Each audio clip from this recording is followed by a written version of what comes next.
What's going on, everyone? Welcome into the Broncos Breakdown. Coming up on today's show, we're talking quarterback draft targets. We'll talk about trading up for QBs, what it could look like to move up, and ultimately, which quarterback should the Broncos pursue in the draft, because something tells me they might be getting a new starter in 2024.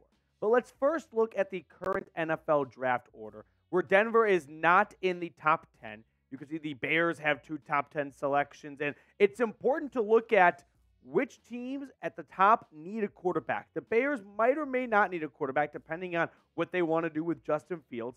I think the Commanders would take a quarterback. I think the Patriots will. The Cardinals are sticking with Kyler Murray. The Giants are a bit of a wild card. The Chargers are good. I think the Titans like Will Levis. The Jets are good. The Falcons are probably in the market for a quarterback. So there are some QB-needy teams at the top. So Denver will definitely have to make a big splash to jump some of those teams to get the quarterback of their dreams, because the Broncos, as it currently stands, are picking number 14. Now, if they beat the Raiders on Sunday, they, of course, are not going to the playoffs, but a 9-8 record will probably have them finish somewhere around 16 to 19-ish. Number 20 is where you get the playoff teams, and that's right now the number 4 seed out of the NFC, the Tampa Bay Buccaneers.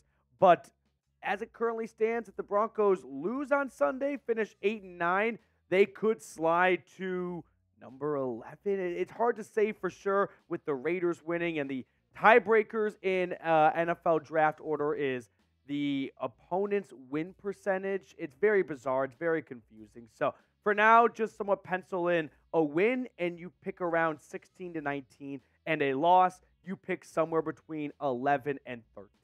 So with that being said, let's get into our QB draft targets for trading up, starting with Caleb Williams and Drake Maye, the top 2 QBs in this upcoming draft class, and for good reason, too.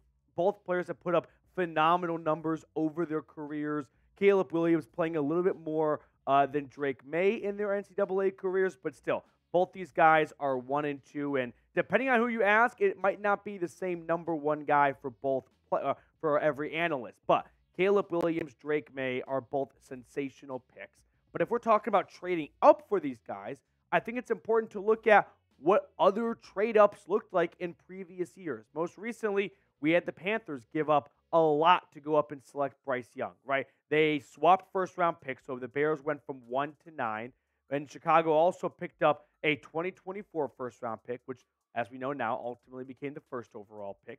They got a 2023 and a 2025 second-round pick, and they gave up DJ Moore. So the Bears ultimately got 1 future first, 2 future seconds, and DJ Moore in exchange for swapping first-round picks. So quite the haul, which included a player. So if you want Denver to move all the way from, let's say they even lose on Sunday, just to help out the jump they would have to make from 11 to 1. We're talking about a first-round pick swap, a future first, future seconds, maybe a third, and most likely a player as well, and a premium player like a Jerry Jeudy potentially. But Jerry Jeudy was not as accomplished as DJ Moore was at this point in their careers.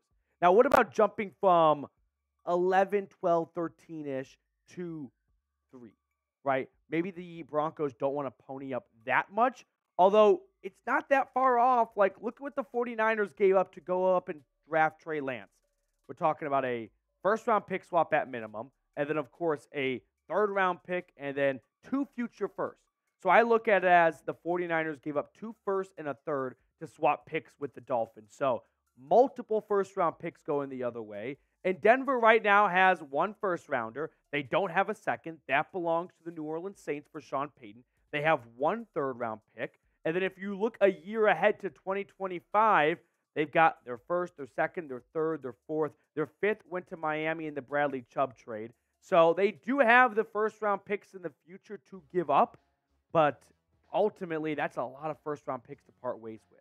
So let me know if you would trade up for Caleb Williams or Drake Maye. I know that there is a big chunk of the fan base and just football fans in general that go, that is way too much. And hey, right now it's not looking too good for the Panthers giving up all that for Bryce Young. But ultimately, take a moment and go look and see what some other teams did with all the picks they got when they made these blockbuster trades. Like the RG3 trade comes to mind. the Rams really didn't do a whole lot with those picks. So if you know a guy is going to be a surefire thing, I'd rather have that Patrick Mahomes than a couple of first-round picks, and I'm sure the Chiefs would as well. But ultimately, Denver did not have a first-round pick in 2023. They did not have one in 2022. And if they trade up to get Drake May or Caleb Williams, they will have their 2024 first-round pick, but probably not a 2025 or a 2026. We're talking about a 4-year span where 3 out of those 4 years, you do not have a first-round pick. Like, that is a tough pill to swallow right there. And I'm not sure if that's something Sean Payton wants to do. Like, I'm sure he wants to get the QB of his dreams, but nothing's a guarantee in the NFL draft. And if it does not work out, well, just go look at the Carolina Panthers right now. They are on a track to be the worst franchise in all of sports, other than, say, the Pistons, over the next couple of years. Now, we'll talk about other QB draft targets in just a moment, but really quickly, support for today's show comes in from Prize Picks.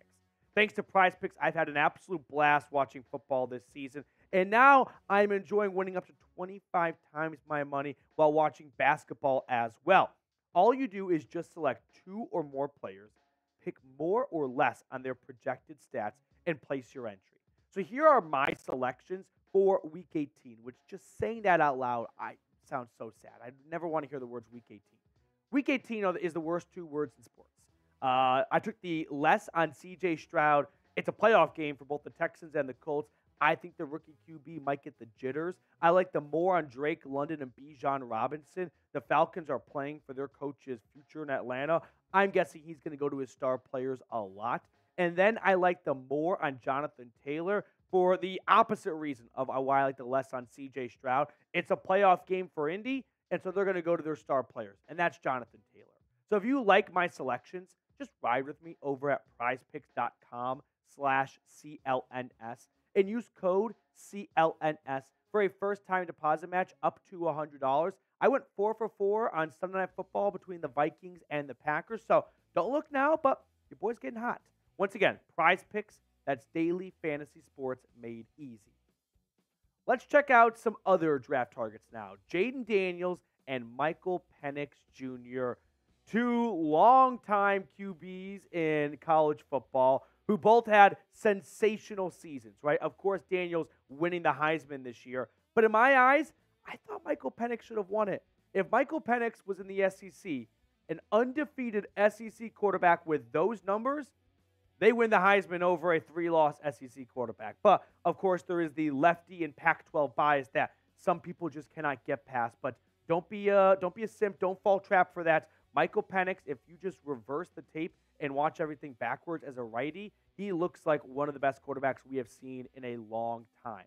Now, here are some more measurables between these 2 quarterbacks. They both got good frames, 6'3", 6'4". They're both 23 years old, and I know that people are weary of drafting an older quarterback. This is not Brandon Weeden. And I'll also add this, for everyone that goes, I don't know, these are some old guys, look around the NFL right now. Like, the best quarterbacks are playing their best ball as they get older.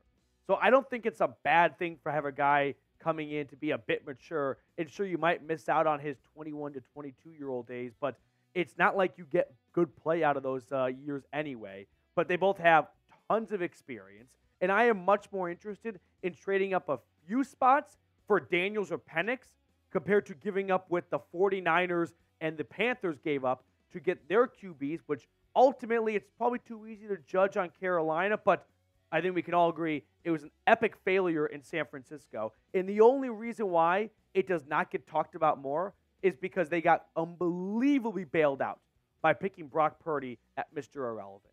If Brock Purdy sucks, it's a very different conversation in the Bay Area right now about what a disaster of a trade that was. But ultimately, they found their QB just a couple of rounds later and a few years later, and everything was washed under the bridge. But I am much more interested in pulling off a trade like this one, where the Bears moved up from 20 to 11 to get Justin Fields. Now, the Broncos, if they win on Sunday, they might move up to 16 or 17, but they're not going all the way to 20, right? They're not making the playoffs. So there is a much better chance that it will not cost you as much as it cost Chicago, which gave up a future first and a fifth and a fourth to jump 9 spots. Like if we're talking about Denver going from 15 to 10, 15 to 9, we're talking a first-round pick swap, maybe a future first, but that's it. And it might not even cost you a future first. It could cost you just a couple of day 2 picks. So this is a much more digestible trade for anyone that is weary of giving up the whole farm system for one player. Now, before we get on to the rest of today's video, make sure to subscribe so that you do not miss a thing when it comes to off-season coverage here at the Broncos Breakdown, because it's off-season mode, baby.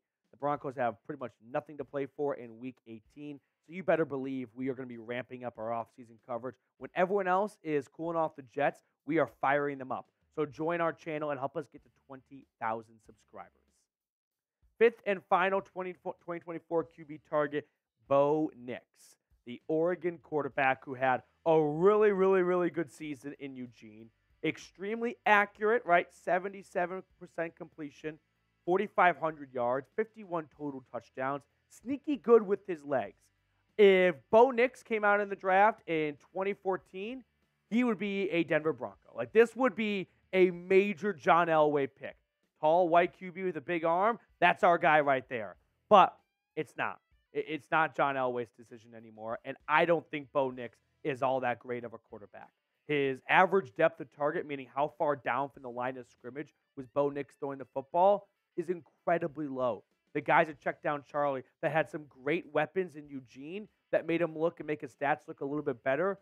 But fast forward to the NFL, when you can't just dump it off to your running back who's going to run for 15, 20 yards every single time, and you need to make consistent throws over the middle of the field, which it's not like he never did that in Eugene, but just not enough of it for me to believe he can make that switch going from college to the NFL. I'm not interested in Bo Nix. Now, which QB do you want the Broncos to draft? I'm going to give you my answer in just a moment. But get in the comment section right now. We ran through 5 quarterbacks. I want to know who you want to see Denver select. For me, it's Jayden Daniels.